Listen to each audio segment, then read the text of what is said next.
Welcome to the Integrated Schools Podcast. I'm Andrew White Dad from Denver. And I'm Val, a Black mom from North Carolina. And this is Staying Power with Dr. Danielle Wingfield. I fully believe Dr. Wingfield is going places. Absolutely. She is a historian, a lawyer, a law professor.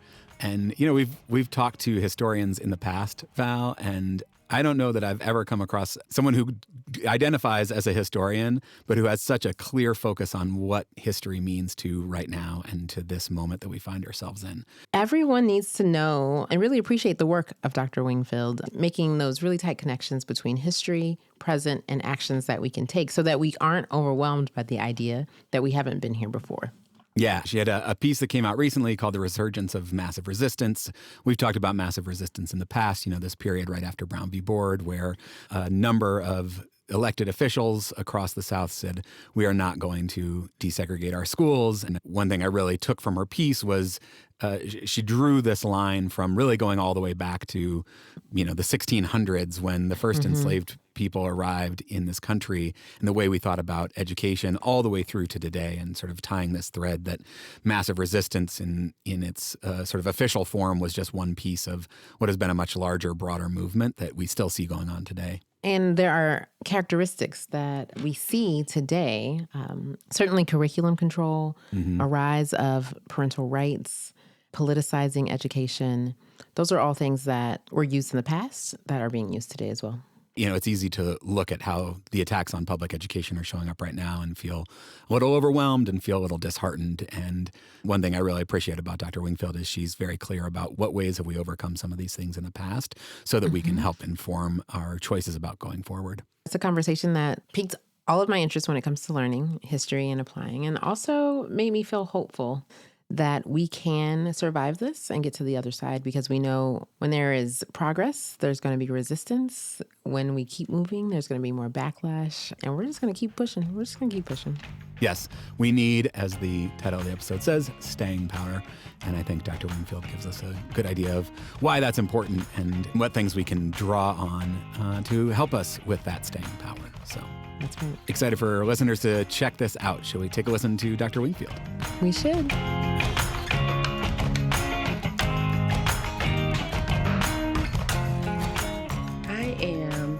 Danielle Wingfield. I am a legal historian and a law professor, and my work is situated right at the intersection of public education, civil rights, democracy, and family. And so a lot of what I think and write about involve all of those things. And so it's very cool to be here with both of you on the Integrated Schools Podcast. I think it's a perfect fit. It is. We are so glad that you are here. Why do you care? Like, how did you find yourself with this focus for your career? I mean, you've got a bachelor's from William and Mary. You've got a JD from the University of Richmond. You've got a PhD from the University of Virginia. You have spent a lot of time and energy studying and learning and developing capacity. Why focus it on this intersection of families and civil rights and education? It's so personal for me. So I was born in Prince Edward County, which was one of the birthplaces of Brown. That's where Barbara Johns, a student, sparked things there and got things going as one of the 5 plaintiffs on that case. My grandparents, one of whom is still alive, still lives in Prince Edward County. Wow. And they were part of what we call the lost generation, when the schools shut down completely rather than to integrate. Right. And so that's my birth story. I come out of the history, and then I moved to Lynchburg, Virginia, where I was raised by my mother and my grandmother there, a different grandmother, who was a storyteller in her own right and a historian. And I spent my formative years around people who are all over 60. So I learned early what rich insights can come from just being in the room of people who've been around for a while. So I guess it's just in my blood, Andrew. I don't know.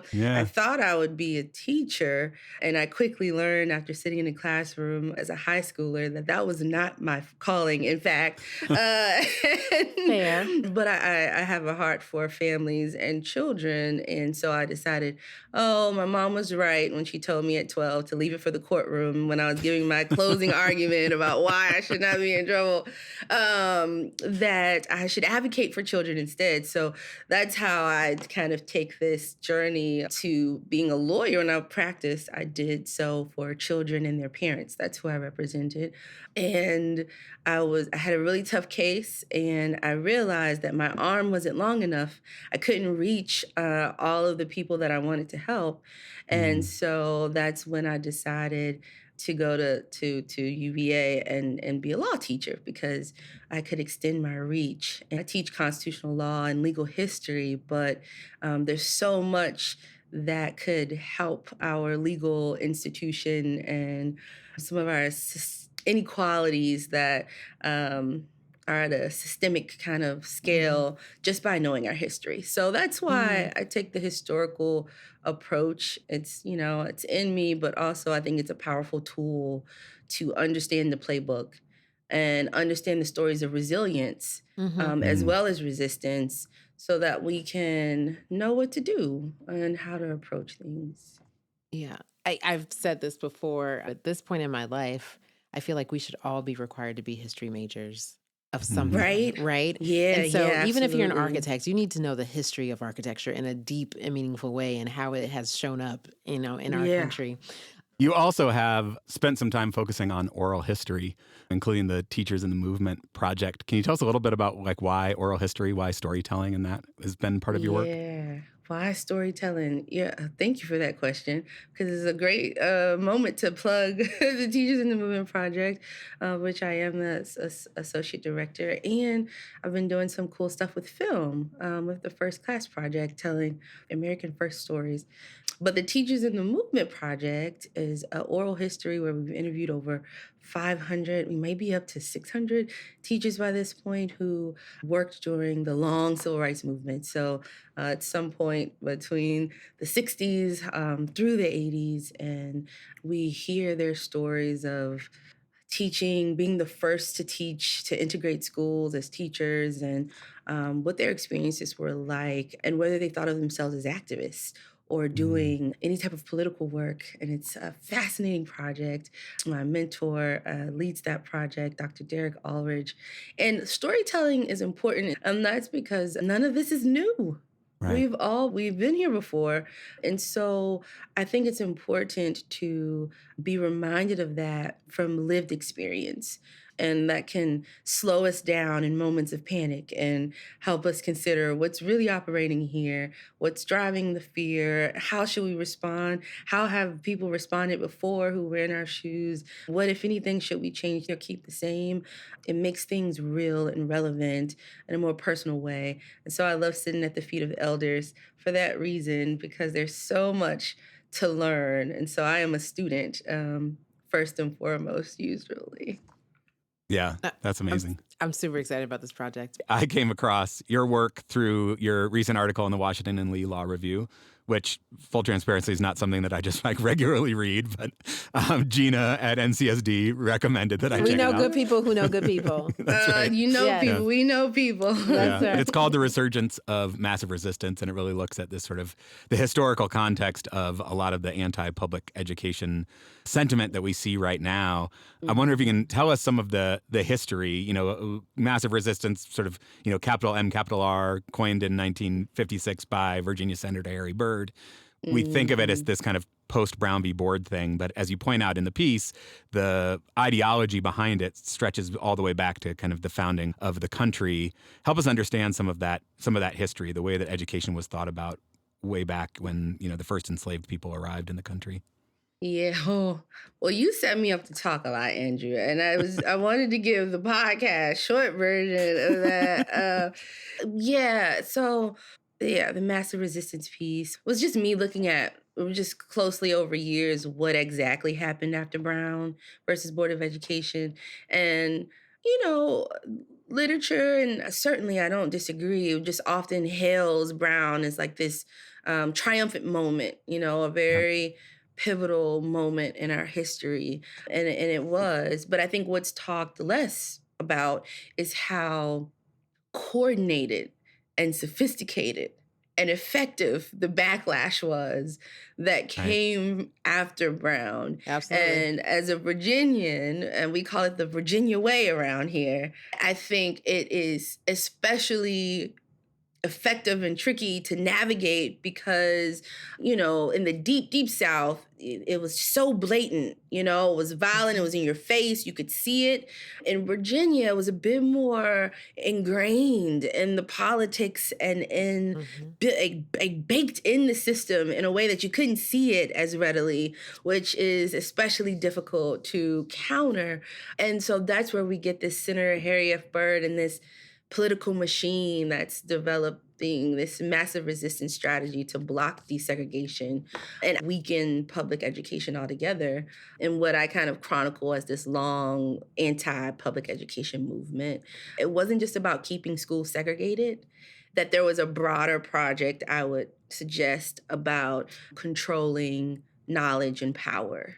And so we get this inflammatory public political rhetoric happening. We kind of see that now with anti-CRT and like these buzzwords, right? We get this censorship of, I'm talking the history now, censorship of curriculum and textbooks. They're rewriting it in Virginia and Texas and all these places to tell a positive story of the Confederacy and the war and what was really happening. And we see book bans today, right? And then, this parental rights thing where school choice, and we should have the choice about where we go. It sounds good and that's right, but also that was a tool. That piece just kind of goes through those strategies across time to see how they haven't disappeared necessarily, but they've just evolved. Because it's not new, right? It comes under different language or through different organizations. You've got the United Daughters of the Confederacy, and now you have Moms for Liberty, but the ideology behind it is the same. What I appreciate about the piece was you talk a lot about trying to maintain the status quo. It's easy if you don't have historical context to look at the evolution of the pushback that we've seen in the past several years, Moms for Liberty and the like, as something new, as trying to, move us away from something. But really, it's always been about holding on to the status quo. It's always been about, since education was originally, happened in the country, it was never designed for Black people. It was, in fact, illegal for Black people to be educated. And so there has been this desire to hold on to. You use the term resistance a lot in your piece. And, in this current moment, I'm thinking about the resistance to the current administration. And then like, wait, actually, what you're talking about is resistance to change, resistance to evolving an education system towards equity, resistance to moving away from this status quo that is really designed to kind of maintain racial hierarchy. Yeah, exactly. And then what do we learn from it, right?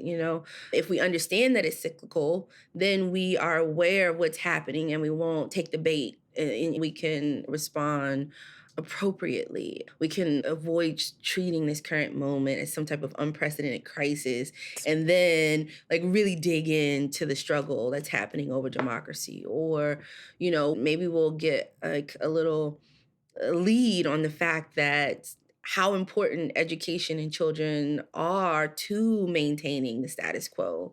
Right. And also how brilliant and amazing we must be for the war to be right there. Something is pressing at the level of education that is causing all of this. It's a big deal. And then, listen, my mentee, Henry Marsh, was a bit, I'm like, why were you working within the law? Why you didn't try to just burn it all down? And he's like, I'm a lawyer. I believed in the law, I'm going to do everything within my power to change the law from within the system. So I'm like, okay. But a lot of my work lately has been like, okay, what can we understand about the law's limits and how we overcome those limits, And so I've been trying to figure out how to navigate it all, like maybe my daughter will change the system, but right now I'm stuck with it. So how can I help my clients and my community and the people that I care about navigate it? You mentioned the importance of having these stories of resilience, of strategy when things get tough. Do you have any stories right now that you feel are important to share with us? Oh, yeah. Well, I wrote my dissertation on Henry Marsh, who was the first Black mayor of Richmond, Virginia, the former capital of the Confederacy. He was a state senator at one point. And I found myself clerking for him, thinking that I would do something law related. And instead, he decided he wanted me to help him write his memoirs. Hmm. And that really, Andrew, to answer, I guess, part of your previous question, is when I realized the power of history and the law. You know, I knew about history in other fields and teaching and education and just family and the griot and, you know, like the power of passing along information from one generation to the next. But boy, was it powerful to hear firsthand how he and Oliver Hill, who are in the direct lineage of folks you know, like Thurgood Marshall and others, were running the streets of Virginia into these courtrooms and fighting just with one or two men law firms, these big school districts and these big corporations who had tons of resources trying to desegregate schools. It was just fascinating. And so he comes to mind at this moment. He's just passed away this previous year. And I used to ask him, like, what do we do? What's your biggest lesson from all of this? And he would say, staying power. Hmm. You know, I won. He had one case that lasted over 20 years. He only won because there was a substitute judge. And the substitute judge granted this battle he had been fighting for many, many, 20 many years. years. 20 years. Wow. And he said, That's you have to amazing. outlast the opposition. You just you have to figure out how to outlast them. You got to stay in there. And you can't be deterred by their, resources, the power that's behind them, how many wins they've had, how many losses you've had. You run the course, you fight the fight. And he did so up until he went from this earth. And so I that lesson is sticking with me. I think I might title that book Staying Power or something, but it's just a story of not only being resilient, but figuring out how to care for yourself and your communities long enough to continue. And so I think that's a powerful story. And I think that's a story you get from not only Henry Marsh, but James Apostle Fields, who overcame all the odds to then have a law school himself and teach other students how to read the law, right? He was owned as property and then he died with 25 properties, right? Like there you can turn it around. Goosebumps. And then I've been writing most recently I've been thinking about home place, Bell Hooks' home place, or these places where all people, especially Black people, can be safe and free to resist, to be human. And I've been trying to capture that in the law. And so this last piece where histories of home place, that is these Black Wall Streets, these Black urban districts in incorporated towns like Jackson Ward right in Richmond, Virginia, or Greenwood in Tulsa. We know that one. That's a familiar one. And we remember them often for the destruction and the violence that happened at the end.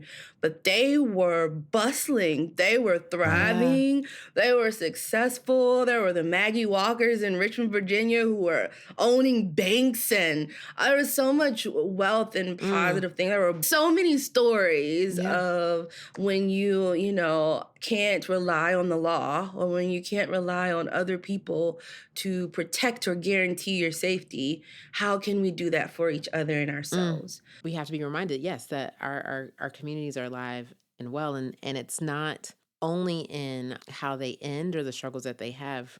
That shouldn't be the only story that we tell. Like, we should tell the stories of how they are thriving. And so my question to you, what are some of these elements of thriving that you've seen in communities that, people can either acknowledge or recognize in their own spaces or look for as they create communities for resilience?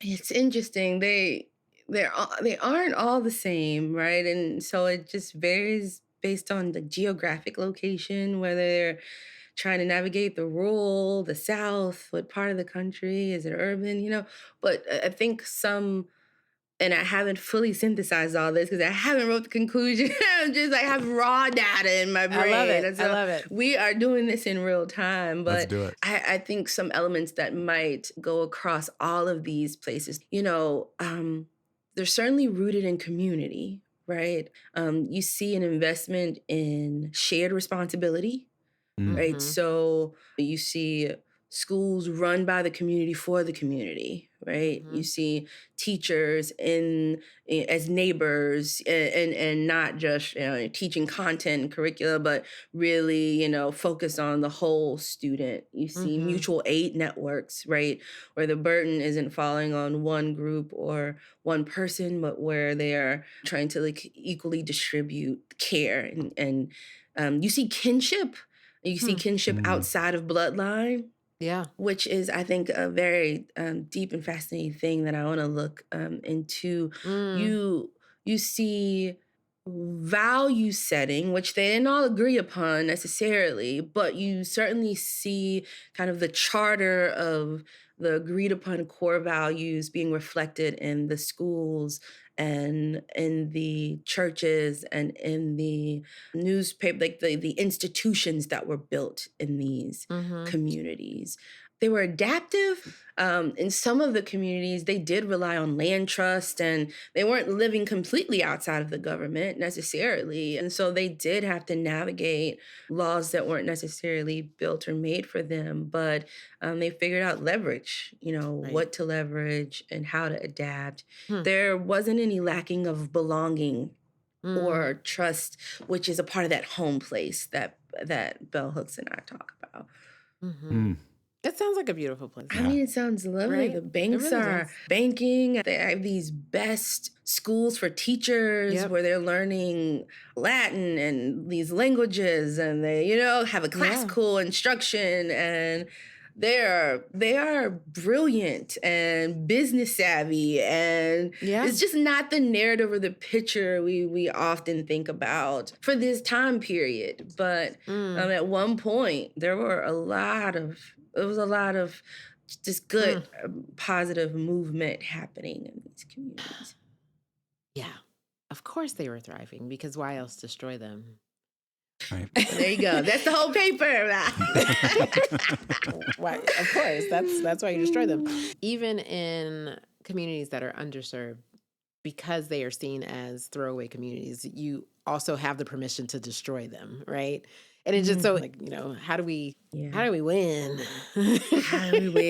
How do we win? I mean, to our original point, knowing that history could be so powerful. Yep. I mean, I have a 9-year-old, but even the generation ahead of her, they don't know Maggie Walker or Oliver Hill or Thurgood Marshall or No. like the infrastructure that was possible to be built at a time when it, wasn't necessarily allowed or convenient or easy. I don't know. It's instructive in some ways, right? Yep.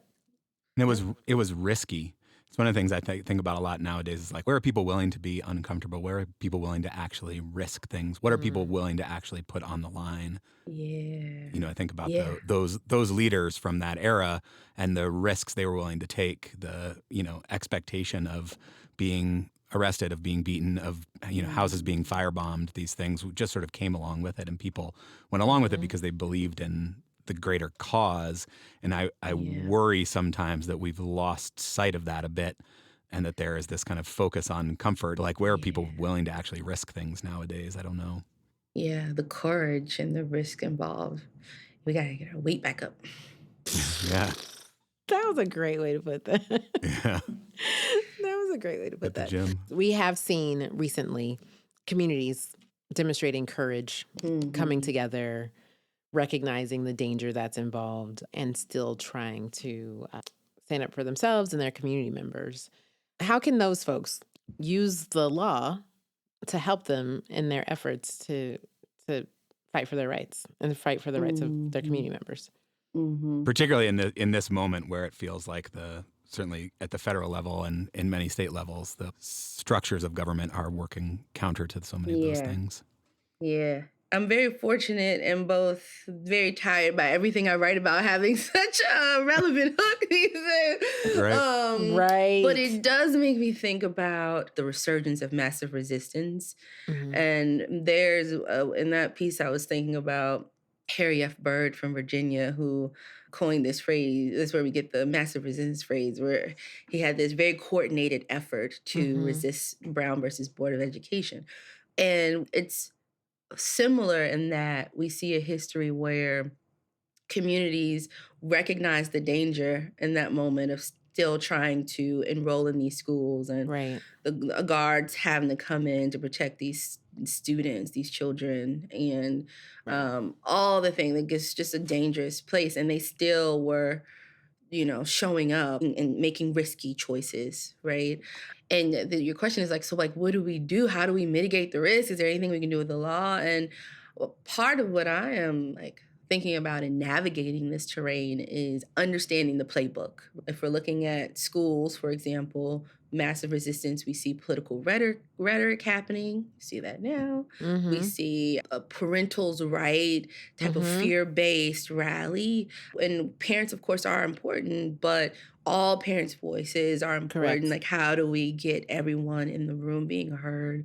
We see a very pernicious working around through school privatization, but yet we're still seeing, parents even today show up at school board meetings. There are pockets across the country where parents who would try to advocate for their children being in the right classes or getting the correct IEPs or et cetera, and the school would call Child Protective Services on that family and file a complaint because they were annoyed by their advocacy. Oh. And there's one particular family that I write about that they take the child away for, I think it was 6 or 7 weeks. Child Protective Services? Like, removed from the home, yes, to investigate. And of course they found no neglect, no abuse, just a parent who was trying to make the risky, speaking of risk, Yeah. the amount of risk involved just for advocating for your child to be in the right class.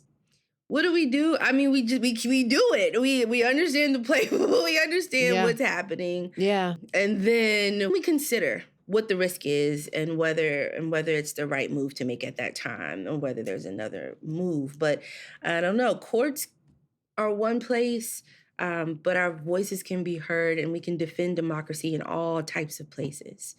And so I think we have to explore all the tools. The Supreme Court is not coming to save us. Yeah, I think we might want to pivot from that. State courts might, on state constitutions, and I don't think we abandon the law, but I'm certainly in a place right now where we need to consider how we might take matters into our own hands with what we have. I'm super fascinated by what you described as like being reared by people over 60 in your formative years. And also, because we know this is cyclical, how are we learning lessons, right? And then teaching them. And I brought up your community that raised you as, like you said, that was part of the regular conversation. I am sure that you are having those conversations in whichever way feels right for you and your daughter. Like, you're having them, right? They're not news to her. But how do we as a community learn so that when we see this cycle come up again, we are also smarter the next go round, right? The reason that you're turning to that is because it's so important, and it's because it's so important, it's the reason that it is being fought so hard, right? The reason that we have book bans. I mean, literally just today, as I was like getting ready to jump on here, there was a push notification about University of Texas eliminating gender studies. The ways that we are trying to alter curriculum is because it is so powerful. I think about Val, about the stick of knowledge in your house. Tell me about that. Tell me. My dad, he printed out all of these pictures of Black leaders, intellectuals, scientists, writers, artists, etc. And he would paste them all on the stick, and we have the stick of knowledge, and like he would point, and I needed to know everybody on that stick of knowledge all the time. But like our home African American Studies course was AP level, right? And that has helped me recognize these patterns. That helps to help me understand the need to be able to persevere, right? To outlast. But I don't know that is like a community square. Yeah. I don't know that it's happening in the same way. And honestly, while you were thinking, I was like, okay, I need to start an after-school program. I mean, I was like trying to figure out exactly. what I needed to do. I was like, okay, I have my calling. I'm starting an after school program. After school, right? Then you can pass down that knowledge from your stick of knowledge. That's This right. podcast is another amazing tool. I mean, it's like, how do we make these histories visible and collective, right? And that's what you all are doing. That's why this is such powerful work that you all are doing, like right on the ground, and why I've started, thinking about film and putting these histories in a more easily obtainable kind of form so that we can keep it going. Like, we have to figure out how to not just write the law review article, right? But get it in a form and in a place and in a forum where we can just come in a room and really strategize and think about and commune around what we need to do, what we need to learn, what we have to remember, and what we need to do to move forward in this moment. A lot of work to do. But So much it work to doesn't do. feel outside of my responsibility, our responsibility. Yeah, It feels that's good. within my responsibility.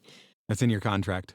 That's right. We had a Yes. conversation with Dr. Loretta Ross. And one thing that she talks about is like not letting go your link in the chain. And I think, what you have described feels like, okay, I can't do it all. There was a time where I thought I could, right? Me too. I was like, I can do this all. You can do all of it.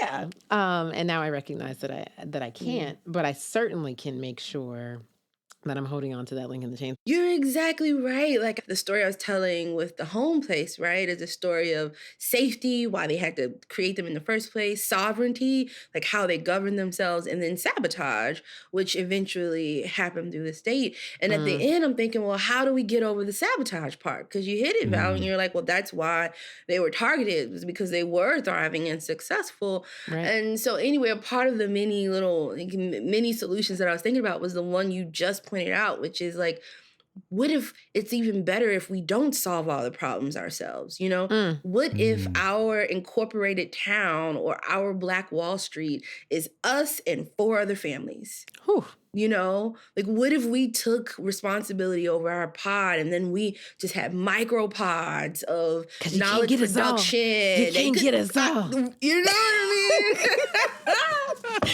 That's it.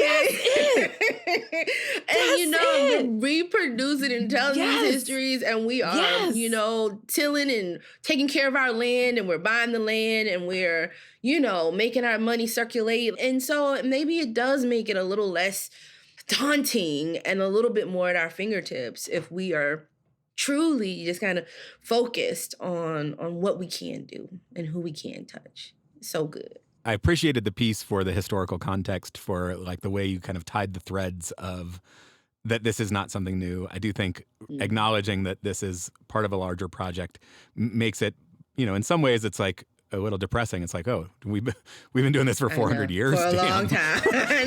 but on the other side, like Val said, it means like, all right, like how do I hold up my link in the chain of freedom, as Dr. Ross talks about, and what do we do? And you bring from the educational standpoint some areas to focus on: the truth, teaching our kids actual truth, intellectual enlightenment as a pathway to liberty, which I love, civics instruction, which I think we have entirely abandoned as a country, and then movement lawyering and sort of the places where we can use the tools of the state, working from the inside. Not that there is not need for those people who are pushing to burn the whole thing down, but for the people on the inside using the tools from the inside to kind of elevate the voices of those most impacted.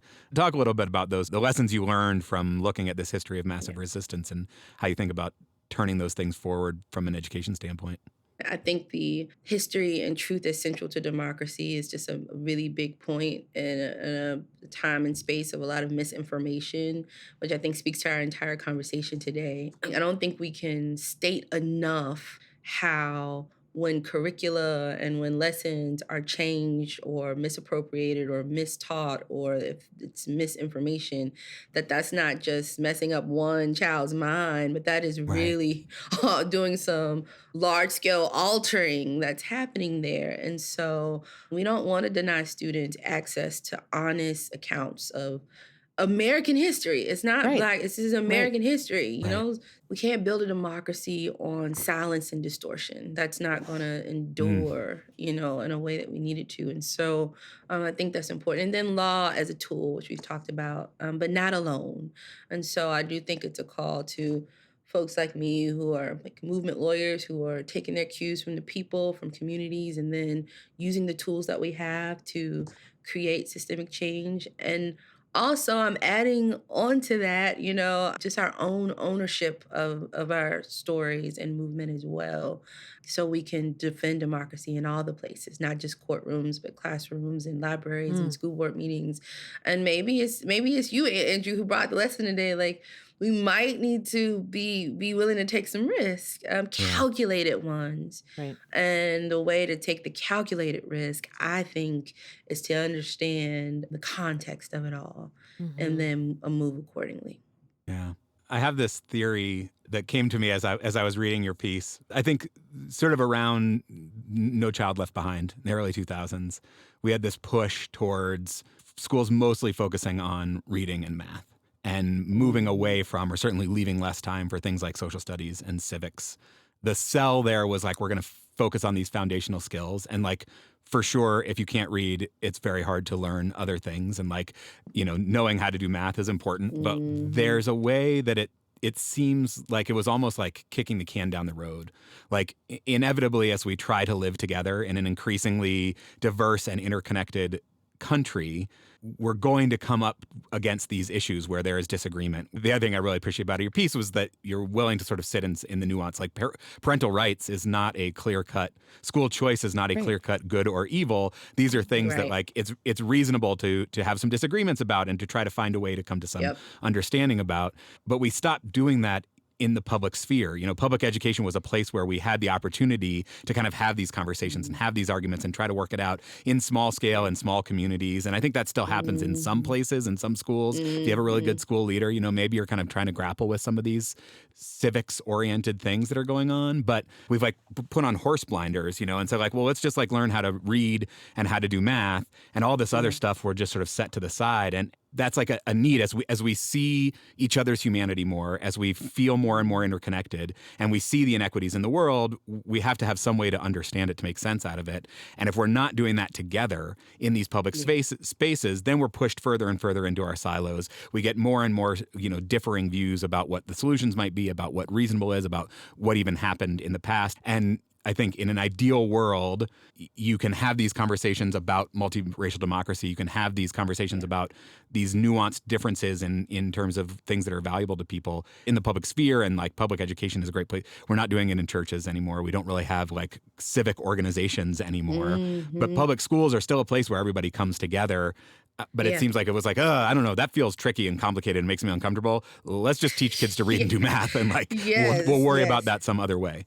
Yes, I think that's exactly right. I like to tell my law students, I'm not here to push an agenda, right? You know, I'm not here to make you see what I see or see it how I see it, but I do want to point you in a direction and arm you with some critical thinking skills Yeah. to be able to process and make sense of it for yourself. And so your theory is resonating with me, Andrew, about the lack of critical thinking skills for all students, you know, so I'm beyond ideology, whatever, for everybody in the room to be able to have enough context of civics, to, you know, and to think. And so what we get is what Andrew said, right? Students who might be technically skilled, but democratically unprepared. And what does that mean for democracy and greater society? And yeah, we got some thinking and some work to do for sure. We have to keep on keeping on. We have to have staying power, like you said. Yeah. Because it is a long-term fight. The upside of it having been a 400-year fight is that it would be silly for us to think we could solve it in our lifetimes. Right. We have to keep working on it, because what choice do we have? What choice do we have? So we'll dig deep. We'll get some faith from somewhere. If we get it right, if we do our part, and maybe it's not us, it's our kids, or maybe it's our kids' kids or whatever, but what's the promise? What does the world look like down the road? What does it feel like? At least some component of what I see a world looking like is where all persons' humanity is commonly recognized and where we are all free, where people That's right. are all free. All people are seen and heard and are recognized as part of humanity. And I think that's a common ground that we can't get to. I'm I with can you. certainly, I mean, you know what I mean? I'm not even going way out with this one. No. Right. I'm You're really not. way out. It's not that hard. It's not that I hard. think freedom is attainable, and I'd like for us to see freedom for all people in our lifetime, and I like for us to not have to depend on freedom from an institution or from others. I would like for us to live and be able to walk in that without harm or deterrence or any entity coming against it, but to truly be a free human race. And so I think we can do that. I think so we too. can do that. And that feels like a home place. I mean, to go back to, this idea, right? It's like home place, yeah. the things you talked about, kinship outside of bloodline, mutual aid, community, shared values, like all those things, we expand those out. Maybe it starts in little pods, like you were saying, but that grows and grows and grows. And that if everyone feels like home, if everyone feels like they are at home and they can be at home. That get feels me, pretty good. Andrew. How do I replicate you and just have you over here? Yeah, the future looks like home place. I love that. That's exactly right. Awesome. Thank you. Thank you for this. Thank you. I really enjoyed this. I really appreciate the invitation. I'm so humbly and grateful for it. Thank you. Yes. Thank you for coming on. Thank you for sharing your brilliance with us. Thank you so much. Thank you both.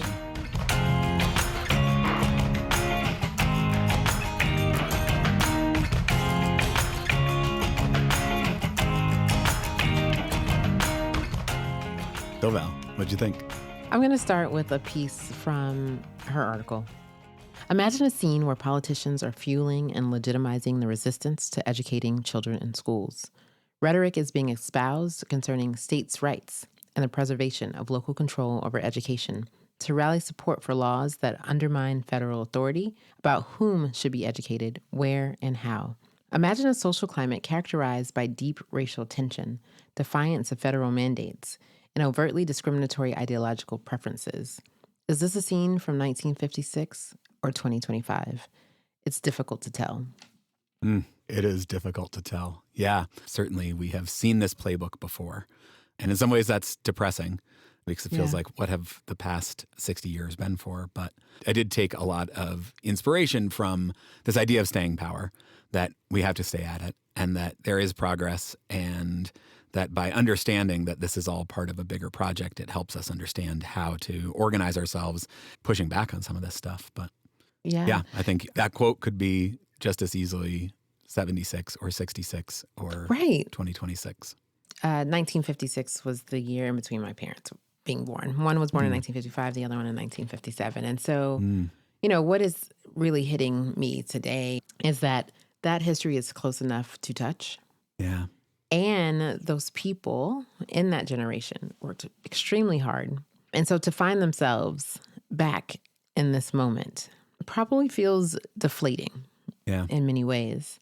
And I think one thing that I really took from Dr. Wingfield was when she talked about being at the feet of people who were averaging 60-year-olds, sitting around and helping her understand the work and the way. What I don't want us to lose, Andrew, and I'm glad the podcast allows us to do this, what I don't want us to lose is our memory of what it was like being in the moment and what we did in the moment, right? We have the privilege of recording our thoughts on like what is happening in this moment. Our parents, they can remember some stories, but some things were so normalized in their life, that they didn't think about it as... Wouldn't even be worth recording a story about, right? No, but now those are the stories that we need, right? How did you continue to go and do? What were you experiencing when you were denied this? How did your community hold you up and make you feel steady, right? Yeah. Those are the things that we really need to know. But because I'm going to speak for the Black community and all Black people everywhere, but because the Black community had to be so insulated in terms of its care for its community members, right? That was so normal. And that's something that, thank goodness for integration, and those communities don't look the same, Right. right? And so we don't necessarily have that home place to go to if we're not intentional about it. Yeah. I think that the power of storytelling, the power of learning from those people, I really appreciate her Teachers in the Movement project. 500 or 600 teachers from that era telling their stories is such a powerful repository for those stories that can help guide us in this place, that can help us think about what does it take to create that home place. And I thought that was such a powerful framing, this bell hooks idea about home place and where are the places that we can create true belonging, where are the places that we can create safety and comfort and community, and what are the things that we need to do that. And I think, particularly in this moment that we find ourselves now, all of those things that she mentioned that create those home places, right? Like kinship outside of bloodline, mutual aid, community, shared values, ways of, using the laws and the government where you can, where you have leverage, and then ways of creating structures around the government where it's not possible. Like all those things feel like the most important things that we could be focusing on right now in this moment. Yeah, absolutely. Because what is happening, and she mentions this in her piece, is that the lack of civic instruction, censorship, teaching inaccurate history, favoring some parents' rights over others, are not only undermining our public education system, our communities, but also our democracy. Right. And I think we don't want to lose sight of the fact that a free, public, accessible, equitable education helps our democracy. It is like foundational to it, right? Is a prerequisite. Yeah. Correct. And if we're not committed to that, then we aren't committed to a democracy. Yeah. And that's heavy, and yet it is real. My father says, don't be caught off guard by a lack of imagination about what can happen. And a couple years ago, I was surprised. Yeah. I was absolutely surprised. And I think we can no longer be surprised. Yeah, I mean, certainly understanding the history makes it harder to be surprised by where things are, and yet there are definitely still things that surprise me. I do think, back to this idea about what things have we decided not to try to address in our schools? Where have we kicked the can down the road? And the more we try to live together without actually learning together about these things that are really important, the harder it gets to hold the democracy together. And, we're not going to fix it all in our lifetimes. We're not going to fix it all individually. But when I think about, to go back to, Dr. Loretta Ross's holding our link in the chain idea, like what should we be focused on in that link is like, how do we make sure that our public education system stays functional and is able to play this really essential role? It's impossible to know all of the through lines that Dr. Wingfield laid out for us, but I think what we can all cultivate is our critical thinking, our willingness and desire to question. Simple questions. Why would they want to ban these books? Right. Why don't we want to talk about this history? What is so bad about learning about empathy, right? And we might not, to your point, we might not be able to change a system as quickly as we want for our kids to go through it, right? We might not be able to change it in a school year.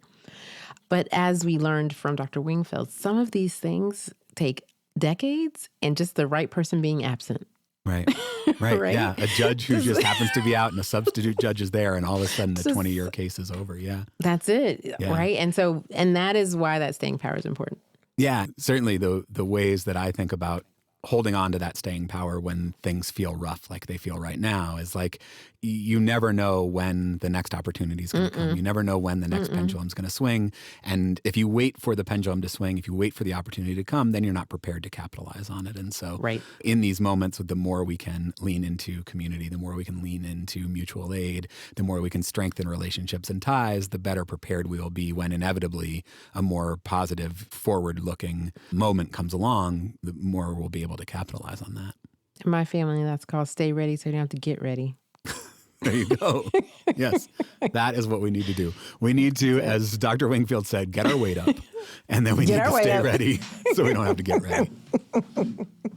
That's right. I'm glad we're smiling at the end of this, and I think we're smiling at the end of this conversation because I'm thinking about that home place again. Yeah. And when she described that home place, it felt right. It felt something that we could create for ourselves, and I think it's possible, and I think it has to be a place of refuge for all of us that we can go back to and recharge, because you can get completely burnt out just without that home place to reconnect. Yeah.